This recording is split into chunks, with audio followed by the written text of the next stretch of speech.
सो mails में जो hair loss है वो फीमेल्स के हेयर लॉस से काफ़ी डिफरेंट होता है इन टर्म्स ऑफ कहाँ से बाल जा रहे हैं, किस तरह से जा रहे हैं। मैंने जो ऑब्जर्व किया है, विमेन में हेयर थिनिंग ज़्यादा होती है और एक स्कैटर्ड तरीके से हेयर फॉल होता है, जिसकी वजह से बाल घने नहीं दिखते, वॉल्यूम ज़्यादा नहीं दिखता, डेंसिटी नहीं दिखती, लाइट लाइट लाइट दिखने लग जाते हैं। पोनी टेल के जो विड्थ है वो छोटी होने लग जाती है। हाउएवर मेल में अलग तरीके से होता है, पैचेस में ज़्यादा ऑब्जर्व किया जाता है। तो ये दिस इज नेचुरल। यस, तो फीमेल्स में जो पैटर्न ऑफ फॉल होता है उसको बोलते हैं फीमेल पैटर्न बाल्डनेस। माने उसमें 3 ग्रेड्स होते हैं, जिसमें एक सेंट्रल में थिनिंग होती है, फिर वो थोड़ा पार्टिंग लाइन और चौड़ा हो जाता है, फिर वो थोड़ा और चौड़ा हो जाता है, तो ग्रेड 3 में काफी थिनिंग दिखने लगता है। अच्छा, फीमेल्स में भी ग्रेड्स होते हैं? 1 2 3 1 2 3। और कुछ फीमेल्स कंजेनाइटली ही देखते हैं कि उनका फोरहेड ब्रॉड होता है, तो वो उसको लेके कंसर्न रहती हैं। और कभी कभी बाल को टाइट बांधने से फीमेल्स में अक्सर देखने में आता है ट्रैक्शन एलोपेशिया। ये 6 में भी देखा जाता है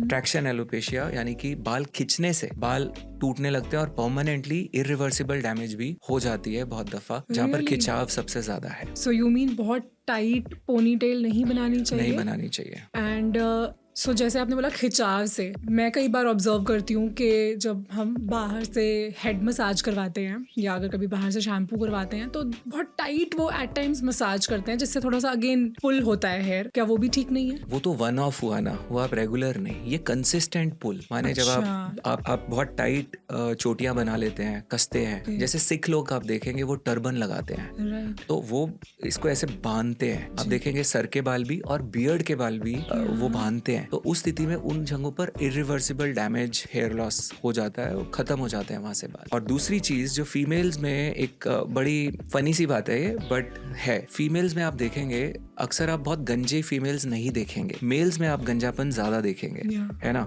बट मेरे पास जितने पेशेंट्स आते हैं उनमें फीमेल्स बहुत होती है and they are so worried about hair fall कि भाई मेरा इतना बाल गिर रहा है, इतना बाल गिर रहा है। तो there are some gross differences between male hair loss and female hair loss. आपको मालूम है एक दिन में 100 हेयर गिरना लगभग नॉर्मल माना जाता है। आजकल लोग गूगल कर लेते हैं, उन्हें पता होता है ये नंबर। तो अगर एक दिन में 100 हेयर गिरे तो इसका मतलब एक महीने में 3000 बाल गिरे और एक साल में 36,000 हेयर गिर गए। तो अब अगर एक नॉर्मल मेल या फीमेल स्कैल्प देखें तो उसमें 1 लाख के करीब बाल होते हैं, 1 लाख। तो अगर ऐसा बाल सिर्फ गिरे और वापस ना आए तो आप के 36 into 3 आप 3 साल में गंजे हो जाएंगे पूरे। तो ऐसा तो नहीं होता है। सो इसका मतलब बाल वापस आते हैं।